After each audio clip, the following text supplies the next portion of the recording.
সালমান শাহ একটা ইন্ডাস্ট্রি। তোমাকে চাই আমি যখন শুনেছি যে সে সুইসাইড করেছে, মানে আমি অজ্ঞান হয়ে গেছিলাম, মানে আমাকে পানি টানি দিয়ে আমার হুঁশ ফেরত এসেছে এবং অনেকে সেই সময় সুইসাইড করেছে। তোমাকে চাই শুধু। সালমান শাহ আসলে একটা নক্ষত্র ছিল। সালমান শাহ যদি 2 থেকে 3টা অরিজিনাল বাই হার্ট বন্ধু থাকতো, আমার মনে হয় আজকের সালমান শাহ মারা যেত না।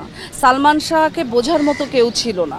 নিজেকে আমি সো একজন সালমান শাহর স্থান পূরণ করার মতো তো কেউ আসেনি, সো তাকে তো মনে রাখবেই। সালমান শাহকে ছাড়িয়ে সাকিব খান যায়নি। সালমান শাহর একটা জায়গায় সালমান শাহ করে নিয়েছে, যে জায়গাটা এশিয়া মহাদেশের কোনো হিরো করতে পারবে না। আর কিছু জীবনে সালমান শাহ একটা ইন্ডাস্ট্রি। সালমান শাহ এমন একজন ক্ষণজন্মা অভিনেতা, ওনার মনে হয় যে যুগ যুগ উনি দর্শক হৃদয়ে থাকবে।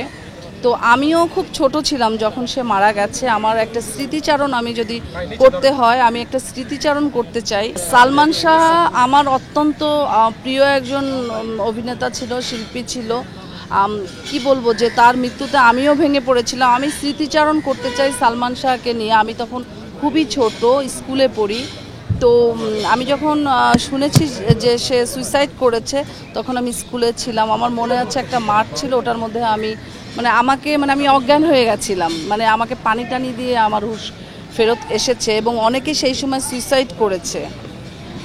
আসলে সালমান শাহর জনপ্রিয়তাটা কেউ মনে হয় হার মানাতে পারবে না, আমার যেটা মনে হয়। একটি হত্যা যদি হতো এতদিনে কিন্তু এটা উদ্ঘাটন হতো, যেহেতু এটা সুইসাইড। এবং আমি ব্যক্তিগতভাবে খুবই সুসম্পর্ক আমার সালমান শাহর ওয়াইফের সাথে, এবং আমাদের স্বনামধন্য যে চিত্রনায়িকা শাবনূর, আমার পার্সোনালি অনেকই ভালো রিলেশন, দুজনের সাথেই আমার ভালো রিলেশন। তো তাদের বক্তব্য অনুযায়ী যেটা আমি বুঝি যে সালমান শাহ নাকি, এটা তাদের বক্তব্য, তো তাদের মতামত অনুযায়ী আমি যেটা বুঝি যে সে নাকি খুব অভিমানী ছিল এবং ইমোশনাল একটা ছেলে ছিল। তো পৃথিবীতে দেখা যায় যে ইতিহাস ঘাটলে যারা ইমোশনাল, অল্পতে যারা ভেঙে পড়ে, যাদের মনটা অনেক নরম প্রকৃতির, নিজের প্রতি যাদের নিজের কনফিডেন্স নাই, তারা কিন্তু নিজের সাথে যুদ্ধ করতে করতে একসময় নিজেকেই শেষ করে দেয়। তো সালমান শাহ আসলে একটা নক্ষত্র ছিল। তার যে ওজন ছিল কিংবা সে যে পরিমাণের বড় মাপের আর্টিস্ট ছিল, আসলে সালমান শাহকে চিনতে পারি নাই।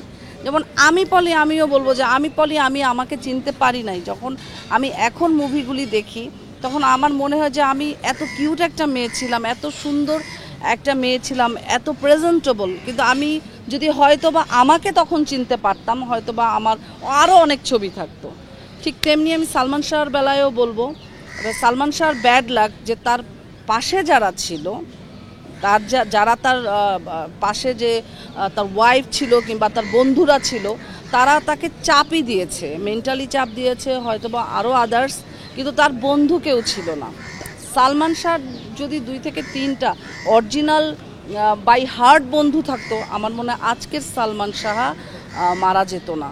সালমান শাহকে বোঝার মতো কেউ ছিল না, যার জন্য সালমান শাহর এই অকাল মৃত্যুতে আমরা হারিয়েছি বাংলা চলচ্চিত্রের একজন উজ্জ্বল নক্ষত্র। একজন সালমান শাহর রিপ্লেসমেন্ট তো আর একজন সালমান শাহ আসেন। এই হাসি, এরকম স্টাইলিশ, সেই 29 বছর আগে সেই স্টাইলটা করেছে, যা এখনকার নিউ জেনারেশন, জেনজি যে জেনারেশন, তাদেরও হার মানিয়ে দিচ্ছে। সো একজন সালমান শাহর স্থান পূরণ করার মতো তো কেউ আসেনি, সো তাকে তো মনে রাখবেই।